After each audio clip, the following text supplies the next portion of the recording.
Hello students, last class आप लोगों ने इलेक्ट्रिक सर्किट डायग्राम पढ़ा था और उसमें कुछ हम लोग इलेक्ट्रिकल कंपोनेंट भी देखे थे। मैंने बताया था कि इलेक्ट्रिकल कंपोनेंट से भी कुछ क्वेश्चंस आते हैं। जैसे 2015 में जो क्वेश्चंस आए थे, कुछ कंपोनेंट दिए हुए थे, उसके नाम बताना था। तो आई होप कि आपको इलेक्ट्रिक सर्किट डायग्राम समझ में आ गया होगा। आज हम लोग स्टार्ट करेंगे अपना बहुत ही इंपॉर्टेंट टॉपिक, वो है हमारा रेसिस्टेंस। ये बहुत ज्यादा इंपॉर्टेंट है, ठीक है ना। ये बहुत ज्यादा इंपॉर्टेंट है, इसका नाम है रेसिस्टेंस। ये बहुत ज्यादा इंपॉर्टेंट है, ठीक है ना। तो रेसिस्टेंस हमारा क्या होता है? रेसिस्ट मतलब क्या होता है? रोकना। तो रेसिस्टेंस एक ऐसी प्रॉपर्टी है कंडक्टर की जो इलेक्ट्रिसिटी को कंडक्ट करने से रोकता है, इलेक्ट्रिसिटी को फ्लो करने से रोकता है। इलेक्ट्रिसिटी कब फ्लो करता है? जब इलेक्ट्रॉन मूव करता है। जैसे मान लेते हैं ये मेरा एक कॉपर वायर है, ठीक है। इसमें जैसे इसको हम लोग एक पॉजिटिव टर्मिनल से कनेक्ट किए, एक नेगेटिव टर्मिनल से कनेक्ट किए। हम लोग जानते हैं कि इसमें इलेक्ट्रॉन्स हैं, फ्री इलेक्ट्रॉन्स हैं जो मूव करते रहते हैं। तो जैसे ही हम लोग एक को हाई पोटेंशियल से एक को लोअर पोटेंशियल से ज्वाइन किए, तो क्या हुआ? इलेक्ट्रॉन का फ्लो होना शुरू हुआ। तो इलेक्ट्रॉन हमारा किधर से फ्लो करता है? Lower to higher. इलेक्ट्रॉन इस डायरेक्शन में मूव किया, तो करंट हमारा क्या होगा? इस डायरेक्शन में मूव किया। ये जो करंट फ्लो कर रहा है, इस फ्लो को जो रोकता है, उस प्रॉपर्टी को हम लोग कहते हैं रेसिस्टेंस, ठीक है। जैसे मान लिया कि मैंने एक कंडक्टर लिया, जैसे मैंने एक कॉपर वायर लिया, ठीक है। कॉपर वायर ऐसे शेप का नहीं होता है, वो बिल्कुल भी सिलेंडर इस टाइप का शेप होता है, पतला सा वायर रहता है, कोई भी पे मोटा थोड़ा सा थिक भी मिलता है। लेकिन मैंने जस्ट आपको समझाने के लिए ये फिगर लिया है कि एक कॉपर वायर है, ठीक है ना। इसमें इलेक्ट्रॉन्स फ्री है, देखिए ई लगा है, ई इलेक्ट्रॉन्स फ्री है। और जो मैंने स्टार बनाया ना, स्टार, वो स्टार जो है कॉपर के क्या है? पार्टिकल एटम्स हैं। या अभी आप क्लास आगे जाओगे तो अभी मैं आगे बताऊंगी कि वो आयंस होते हैं, ठीक है ना। तो वो क्या करते हैं? अब इलेक्ट्रॉन्स क्या कर रहा है? मूव करना। मान लिए कि ये इलेक्ट्रॉन चाह रहा है मूव करने के लिए, ये इलेक्ट्रॉन मेरा है, ये चाह रहा है मूव करने के लिए। तो ये आगे बढ़ा, इससे टकरा रहा है, फिर आगे बढ़ा, इससे टकरा रहा है, फिर आगे बढ़ा, इससे टकरा रहा है। तो ये क्या कर रहा है? इलेक्ट्रॉन को फ्लो करने से रोक रहा है। अगर इलेक्ट्रॉन को फ्लो करने से रोकेगा तो करंट चलेगा, करंट प्रोड्यूस होगा, करंट मिलेगा हम लोग को। तो क्या हुआ? इलेक्ट्रॉन क्या कर रहा है? मूव नहीं कर पा रहा है, इलेक्ट्रॉन को रोक रहा है। तो इलेक्ट्रॉन को रोक रहा है यानी कि करंट को क्या कर रहा है? रोक रहा है फ्लो करने से। तो ऐसी प्रॉपर्टी को हम लोग क्या कहते हैं? Resistance. Resist to flow of electric current, ठीक है ना। एक रेसिस्टेंस हमारा क्या है? सिंपल रेसिस्ट मतलब क्या होता है? रोकना।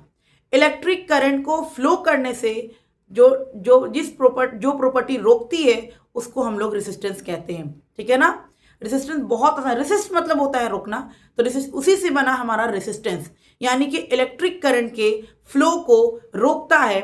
क्या करता है? रिस्ट्रिक्शन लगाता है, तुमको नहीं फ्लो करना है। तो इस प्रॉपर्टी को हम लोग रेसिस्टेंस कहते हैं। देखिए, it is the property of a conductor it is the property of a conductor to oppose the flow of electric current, ठीक है ना। कुछ मैंने लिखा एक्स्ट्रा? नहीं लिखा। To oppose the flow of electric current, जो इलेक्ट्रिक करंट के फ्लो को रोकता है। मतलब इलेक्ट्रिक करंट जो पास करना चाह रहा है, मान लिया कि ये वायर है, इसमें इलेक्ट्रिक करंट पास करना चाह रहा है, लेकिन इसमें एक ऐसी प्रॉपर्टी है जो इसको फ्लो करने से रोकता है। उस प्रॉपर्टी को हम लोग रेसिस्टेंस बोलते हैं। समझ में आ गई बात? और रेसिस्टेंस की एसआई यूनिट जो होती है, एसआई यूनिट ऑफ रेसिस्टेंस को हम लोग कैपिटल आर से डिनोट करते हैं। और इसका सिंबल हम लोग लास्ट क्लास में जाने थे। सिंबल जो है इसका हम लोग लास्ट क्लास में जाने थे। इलेक्ट्रिकल कंपोनेंट जहां पर मैंने पढ़ाया था, तो वहां पर आपको मैंने बताया था कि रेसिस्टेंस को हम लोग इससे डिनोट करते हैं, ठीक है ना। और आर से हम लोग कैपिटल आर से लिखते हैं। तो रेसिस्टेंस का एसआई यूनिट ऑफ रेसिस्टेंस, मैं यहाँ पर कैपिटल आर ही लिख दे रही हूँ। एसआई यूनिट ऑफ रेसिस्टेंस जो होता है, ये होता है ओम, ठीक है ना, ओम होता है। और इसको लिखने का तरीका ऐसे होता है, ठीक है ना। इसको लिखने का तरीका ऐसे होता है। और इसका ऐसा यूनिट क्या होती है बच्चों? ओम होती है, ठीक है ना। समझ में आ रही है बात? ये हो गई हमारी रेसिस्टेंस की बात। और एक टर्म इसके लिए और आता है, जो आता है रियोस्टैट। क्या आता है? रियोस्टैट, ठीक है ना। रियोस्टैट और रेसिस्टेंस में ज्यादा कुछ डिफरेंस नहीं है। मैं यहां पर लिख दे रही हूं सिंपल सा, a rheostat a variable resistance, ठीक है ना, वेरिएबल रेसिस्टेंस, ये variable resistor used to adjust current, used to adjust current, used to adjust current by changing the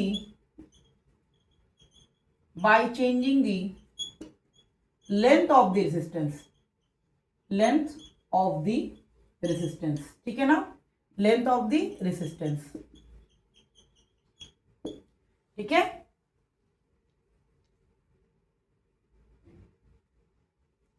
ठीक है, तो रियोस्टैट देखिए रेसिस्टेंस क्या हुई कि हमारा रेसिस्टेंस जो होगा वो रेसिस्ट करता है, resist to flow of electric current, यानी कि रेसिस्टर जो है, रेसिस्टेंस जो है एक प्रॉपर्टी है जो कि इलेक्ट्रिक करंट को फ्लो करने से रोकता है, ठीक है ना। अब उसी से एक टर्म हमारा बनता है रियोस्टैट, ठीक है ना। Rheostat is a variable resistor used to adjust current by changing the length of a resistance. इसको मैं बहुत अच्छे से आगे समझा रही हूँ, जब मैं रेसिस्टेंस किन किन फैक्टर पे डिपेंड करता है वो समझाऊंगी, वहां पर लेंथ के बारे में बताऊंगी, तब इस पॉइंट को मैं क्लियर कर दूंगी। बस अभी रियोस्टैट का मतलब ये होता है कि इसमें क्या होता है, रेसिस्टेंस की जो वैल्यू होती है वेरिएबल होती है, हम लोग खुद से उसको सेट करते हैं। अगर हम लोगों को इंक्रीज करना होता है तो इंक्रीज करते हैं, डिक्रीज करना होता है तो डिक्रीज करते हैं। ये हम फैक्टर अफेक्टिंग लेंथ के बारे में जब बताएं, फैक्टर अफेक्टिंग रेसिस्टेंस के बारे में बताएंगे तो उस केस में मैं इसको बताऊंगी। अभी मैंने आपको बताया रेसिस्टेंस, ठीक है ना, कि रेसिस्टेंस हमारा क्या होता है। It is the property of, it's a property of a conductor to resist the flow of electric current, और इसकी SI यूनिट ओम्स होती है। और इसका एक और टर्म है जो रेसिस्टेंस रियोस्टैट होता है, इसमें रेसिस्टेंस का जो वैल्यू होता है वेरिएबल होता है, ठीक है। आपको अभी इतना जानना है। अब हमारा जो मेन टॉपिक है वो है रेसिस्टेंस के बाद जो हमारा मेन टॉपिक आता है बच्चों, वो है हमारा ओम्स लॉ, ठीक है। आप लोग टेंशन मत लीजिएगा, मैं हर एक टॉपिक को क्लियर करूंगी। ऐसा नहीं है कि आप लोग सोचेंगे ये कहां से आ गया, हर एक टॉपिक आपका क्लियर होगा। अभी हम लोग रेसिस्टेंस जानेंगे, उसके बाद हम लोग ओम्स लॉ जानेंगे, फिर ओम्स लॉ पे कुछ क्वेश्चंस करेंगे जिस तरह से बोर्ड में एग्जाम पूछे जाते हैं। उसके बाद हम लोग इस पे जानेंगे कि फैक्टर अफेक्टिंग रेसिस्टेंस, यानी कि रेसिस्टेंस किस किस फैक्टर पे डिपेंड करता है वो हम लोग जानेंगे। पहले हम लोग जान लेते हैं ओम्स लॉ। ओम्स लॉ इस टॉपिक का इंपॉर्टेंट है, ठीक है ना। Ohm's law, Ohm's law, Ohm's law हमारा बहुत ज्यादा इंपॉर्टेंट भी है। तो ओम्स लॉ ये है, कहता है कि जो वोल्टेज है V है, पोटेंशियल डिफरेंस है, ये डायरेक्टली प्रोपोर्शनल होता है किसके, करंट के। जो पोटेंशियल डिफरेंस है ये डायरेक्टली प्रोपोर्शनल किसके होता है, करंट के होता है, ठीक है ना। ये आपको बात पता होनी चाहिए। और हम लोग जानते हैं कि डायरेक्टली प्रोपोर्शनल का साइन को जब हटाते हैं तो हमेशा हमेशा हमेशा इसके साथ इक्वल टू के बाद एक कांस्टेंट टर्म लाते हैं। तो यहां पर जो कांस्टेंट टर्म है वो R लिया गया है, ठीक है ना। तो V ओम्स ने जो ला दिया, ओम्स लॉ जो हमारा है वो कहता है कि पोटेंशियल डिफरेंस जो है ये डायरेक्टली प्रोपोर्शनल होता है करंट का। यानी कि अगर पोटेंशियल डिफरेंस को बढ़ाएंगे तो करंट भी बढ़ेगा, या पोटेंशियल डिफरेंस को घटाएंगे तो करंट भी हमारा घटेगा। डायरेक्टली प्रोपोर्शनल मतलब होता है एक इंक्रीज कर रहा है तो दूसरा भी इंक्रीज करेगा, क्लियर है पॉइंट। इनवर्सली प्रोपोर्शनल मतलब होता है एक इंक्रीज कर रहा है तो दूसरा डिक्रीज करेगा। तो डायरेक्टली प्रोपोर्शनल और इनवर्सली प्रोपोर्शनल में बहुत सारे बच्चे कंफ्यूज हो जाते हैं, तो आपको कंफ्यूज होने की जरूरत नहीं है। मैं आपको बता दूं, डायरेक्टली प्रोपोर्शनल मतलब होता है एक टर्म अगर उसका इंक्रीज कर रहा है तो दूसरा भी इंक्रीज करेगा, और एक टर्म अगर उसका डिक्रीज कर रहा है तो दूसरा भी ऑटोमेटिक डिक्रीज करेगा। तो ये था ओम्स ने जो ला दिया, उन्होंने कहा कि जो पोटेंशियल डिफरेंस है ये डायरेक्टली प्रोपोर्शनल होगा करंट का, ठीक है ना। डायरेक्टली प्रोपोर्शनल किसका होगा, करंट का, यानी कि पोटेंशियल डिफरेंस बढ़ेगा तो करंट भी बढ़ेगा।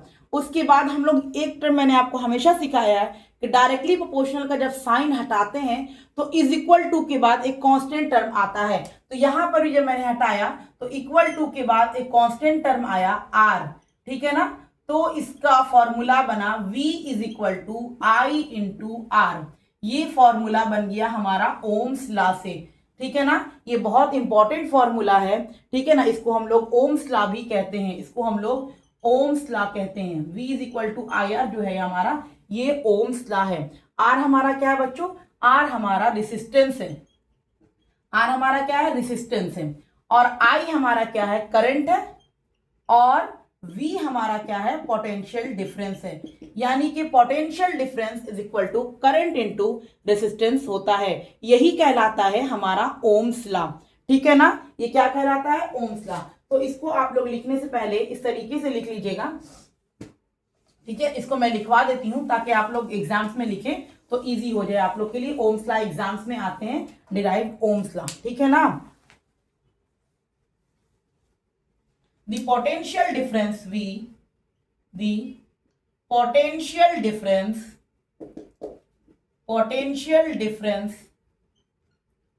V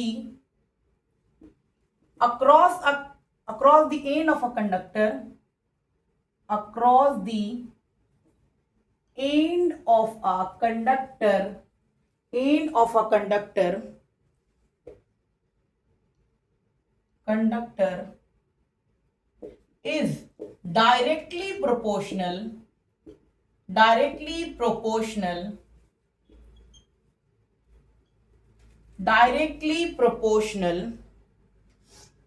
to the current को I से डिनोट करते हैं, flowing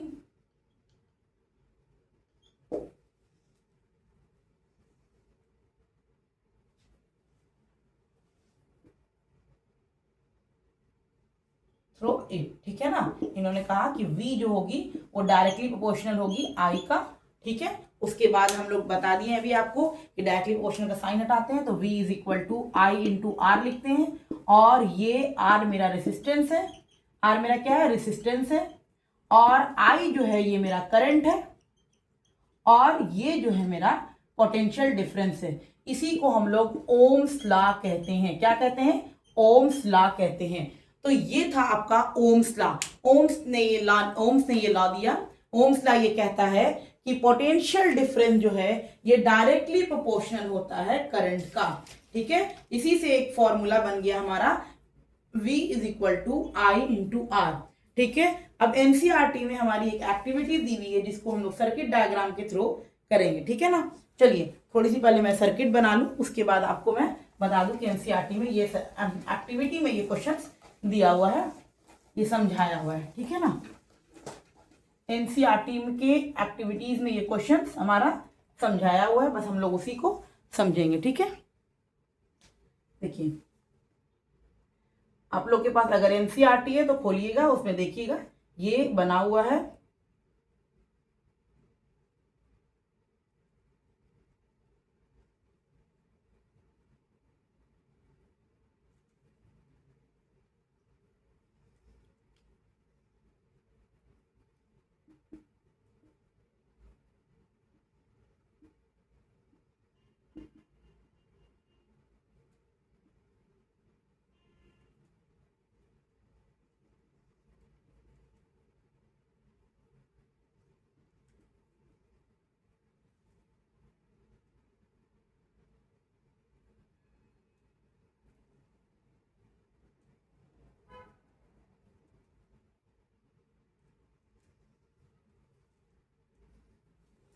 ये सर्किट है। ठीक है, और ये हम इसका यहाँ पर हम कुछ लेंगे मेजरमेंट कि कैसे हम लोग बढ़ा रहे हैं। ठीक है, करंट डायरेक्टली प्रोपोर्शनल होता है, सॉरी वोल्टेज डायरेक्टली प्रोपोर्शनल होता है करंट का। वो हम लोग देखते हैं कि करंट अगर वोल्टेज बढ़ाते हैं तो करंट कैसे कैसे हमारा बढ़ता है।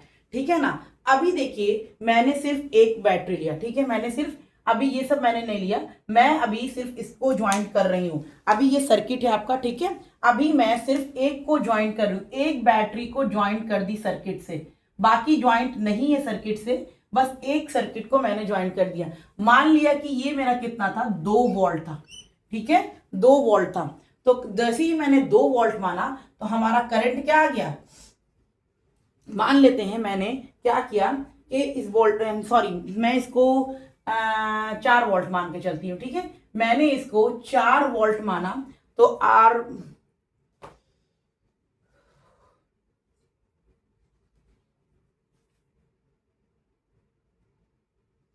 ठीक है। जैसे ही मैंने इसको 4 वोल्ट माना करंट वोल्टेज को, तो करंट मान लेते हैं हम, मान लेते हैं मेरा जो करंट आया वो आया हमारा 2 एम्पेयर, ठीक है, 2 एम्पेयर आया, ठीक है। अब मैंने एक और सर्किट को ज्वाइन कर दिया, तो 4 वोल्ट इसका भी था, तो 4 4 8 वोल्ट हो गया, 8 वोल्ट हो गया, तो करंट भी हमारा क्या हो जाएगा, बढ़ जाएगा। जैसे ये भी दुगना बढ़ा तो करंट भी हमारा 4 एम्पेयर आ गया। उसके बाद हम लोग क्या किए, थर्ड वाले सर्किट को भी ज्वाइन कर दिए, ये भी 4 वोल्ट का था, तो क्या हुआ 12 वोल्ट हो गया। 12 वोल्ट वोल्टेज बढ़ाए तो करंट भी हमारा क्या हो गया, कितना हो गया, दुगना हो जाएगा, 8 एम्पेयर।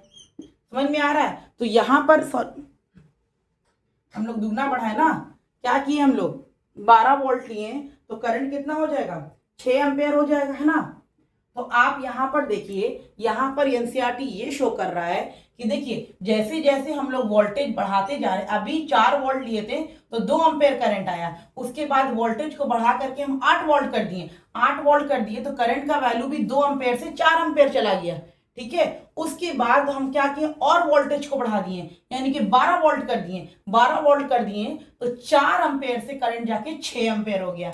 यानी कि ये शो ये कर रहा है कि V जो है ये डायरेक्टली प्रोपोर्शनल है करंट का, यानी कि V को जैसे जैसे बढ़ाते जाएंगे करंट का वैल्यू भी वैसे ही बढ़ते जाएगा। अभी सबसे पहले मैंने एक सर्किट जोड़ा 4 वोल्ट का, तो करंट मैंने अज्यूम किया करंट को, करंट ऐसा कुछ नहीं, मैंने अज्यूम करके बनाया। उसके बाद मैंने दूसरी बैटरी लगाई, वो भी 4 वोल्ट की थी, तो वो भी 4 वोल्ट की जब मैंने लगाई तो मैंने देखा कि 8 वोल्ट होने से करंट भी क्या हो रहा है, दुगना हो जा रहा है। यानी कि अगर हम वोल्टेज दुगना कर रहे हैं तो करंट भी डबल बढ़ जा रहा है, डबल कर रहे हैं ना, यहां पर हम डबल किए तो देखिए करंट भी डबल हो गया। यानी कि जिस वैल्यू से आप वोल्टेज को इंक्रीज करोगे उसी वैल्यू से आपका करंट भी इंक्रीज करेगा, आपका करंट भी इंक्रीज करेगा, ठीक है ना।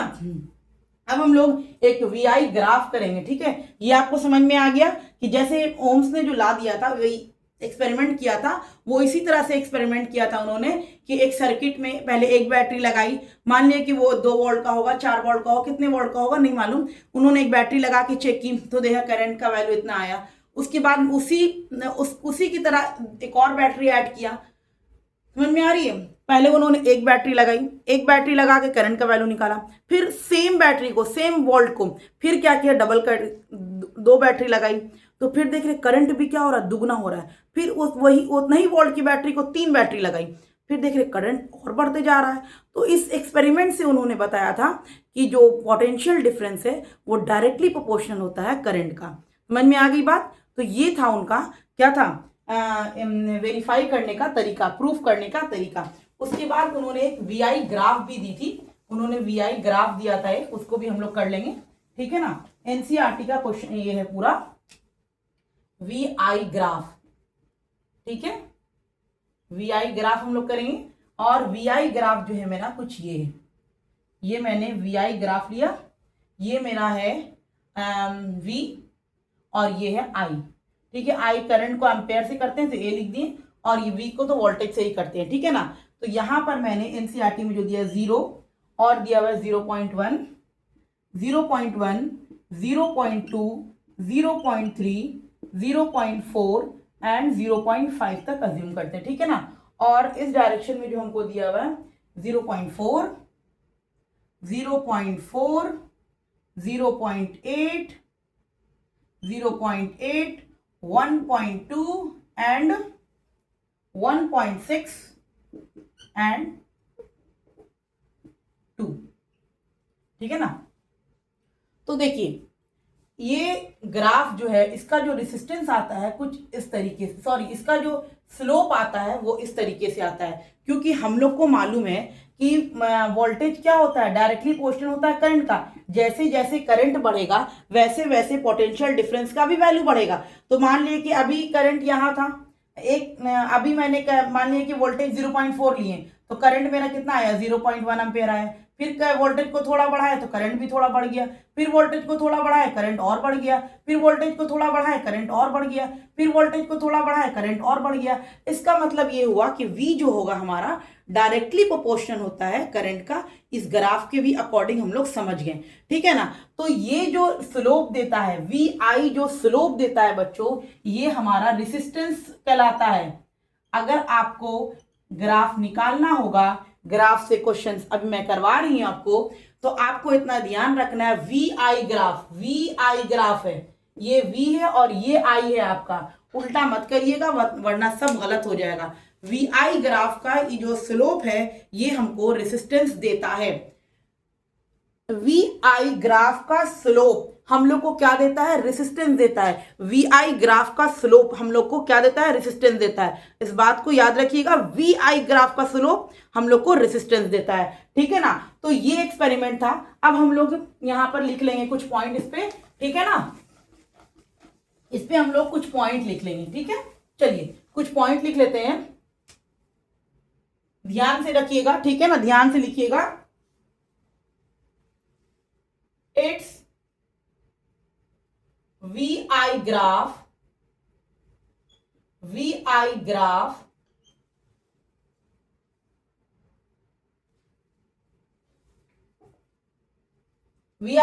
is a straight line, VI graph is a straight line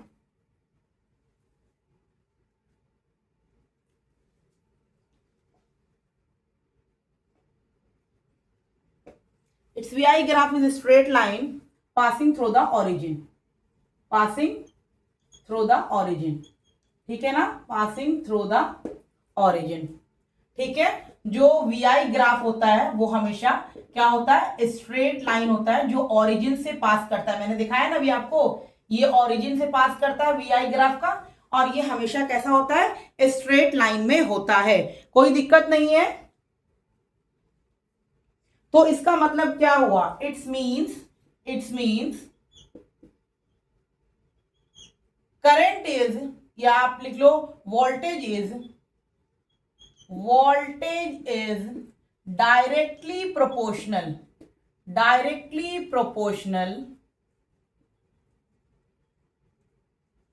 to current, ठीक है ना। ये ग्राफ हमको क्या शो किया कि जो हमारा वोल्टेज है वो करंट का क्या होता है, डायरेक्टली प्रोपोर्शनल होता है, ठीक है ना, डायरेक्टली प्रोपोर्शनल होता है। और इस ग्राफ में ये कहा द स्लोप ऑफ दिस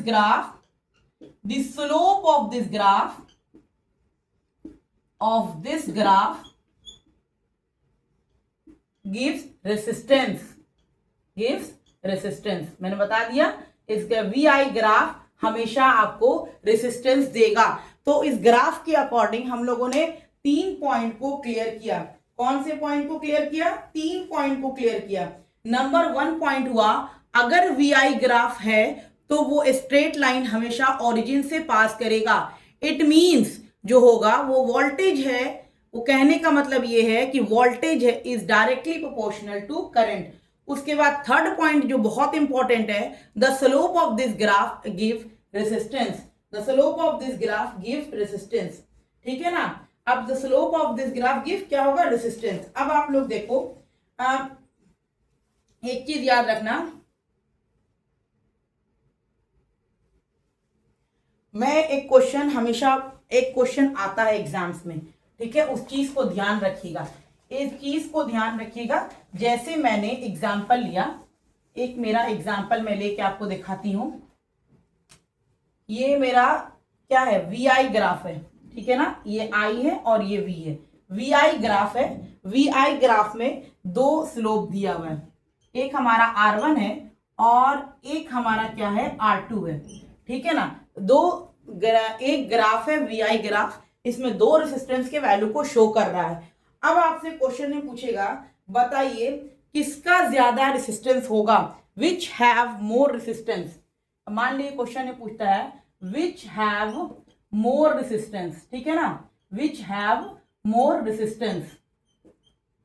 ये बहुत इंपॉर्टेंट है, इससे क्वेश्चंस आते ही आते हैं, हर साल इससे क्वेश्चंस जो है आते ही आते हैं। बस ध्यान रखना है आप लोग को कि ग्राफ सही हो, वीआई ग्राफ हो। उल्टा ग्राफ अगर होगा उसका भी केस मैं बता रही हूं। तो देखिए अब इसमें पूछ रहा है, एक ग्राफ दिया हुआ है आपको, वीआई ग्राफ दिया हुआ है और इस ग्राफ में एक R1 दिया हुआ है, एक R2 दिया है, यानी कि दो रेसिस्टेंस का वैल्यू दिया हुआ है। अब आपको पूछ रहा है किसका रेसिस्टेंस ज्यादा होगा। तो ध्यान रखिएगा, देखिए हम लोग जो एंगल लेते हैं वो हमेशा एक्स एक्सिस से लेते हैं ना, तो ये इसके लिए ये एंगल हो गया, मान लेते हैं एंगल R1 हो गया, ठीक है ना, और इसके लिए ये एंगल हो गया एंगल R2, ठीक है ना। तो ध्यान रखिएगा जिसका एंगल ज्यादा होगा उसका रेसिस्टेंस का वैल्यू ज्यादा होगा, जिसका एंगल ज्यादा होगा उसका रेसिस्टेंस का वैल्यू ज्यादा होगा, जिसका एंगल ज्यादा होगा उसका रेसिस्टेंस का वैल्यू ज्यादा होगा, ठीक है ना। जिसकी एंगल जिसका ज्यादा होगा उसका रेसिस्टेंस का वैल्यू भी ज्यादा होगा। ये बात बहुत इंपॉर्टेंट है, एग्जाम्स में क्वेश्चंस आते हैं। तो बस मैं शॉर्टकट ट्रिक बताऊंगी आपको, बिल्कुल भी शॉर्टकट ट्रिक बताऊंगी, ठीक है ना। आपको एक वीआई ग्राफ दिया हुआ है, देख लीजिए वीआई ग्राफ है, इसमें दो रेसिस्टेंस का वैल्यू दिया हुआ है। आपको पूछ रहा है कि किसका रेसिस्टेंस ज्यादा होगा। तो सिंपल सा आपको क्या करना है, याद रखना है, जिसकी एंगल ज्यादा होगी उसका रेसिस्टेंस का वैल्यू ज्यादा होगा, यानी कि जिसकी एंगल ज्यादा होगी उसका रेसिस्टेंस का वैल्यू ज्यादा होगा। इन दोनों केस में देखिए किसकी एंगल ज्यादा है, R2 की एंगल देखिए यहां है, R1 की बस इतना है, तो R2 की एंगल ज्यादा है, एंगल R2 जो है ग्रेटर देन है एंगल R1 से। इसका मतलब कि रेसिस्टेंस R2 ग्रेटर देन होगा R1 से, यानी कि रेसिस्टेंस जो होगा वो सेकेंड वाले क्या ज्यादा होगा, 1 वाले से। इस पे क्वेश्चंस हमेशा आते हैं, ये मोर इंपॉर्टेंट है, आप एकदम मोस्ट इंपॉर्टेंट लगा करके इसको लिख लीजिए, क्वेश्चंस हमेशा आते हैं, ठीक है ना। तो ये हो गई हमारी वीआई ग्राफ से कुछ क्वेश्चंस। अभी और आगे मैं क्वेश्चंस करवाती हूं आपको, लेकिन अगर क्वेश्चंस आपको उलट देता है, आपको ये वीआई ग्राफ के बजाय आपको दे देता है, आपको वीआई ग्राफ के बजाय क्या दे देता है,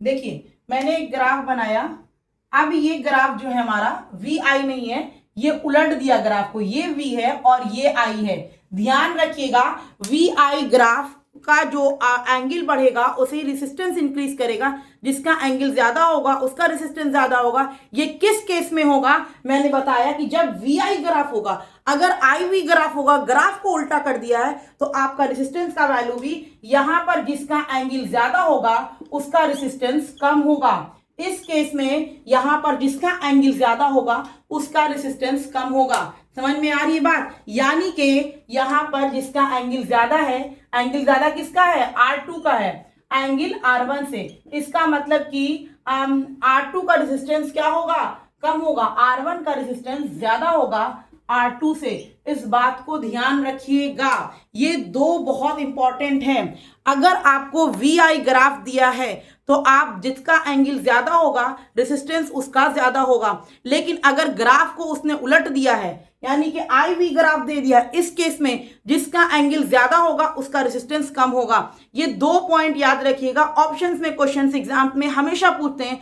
बोर्ड में तो पूछते हैं, ठीक है ना। चलिए इसमें हम लोग कुछ क्वेश्चंस कर लेते हैं।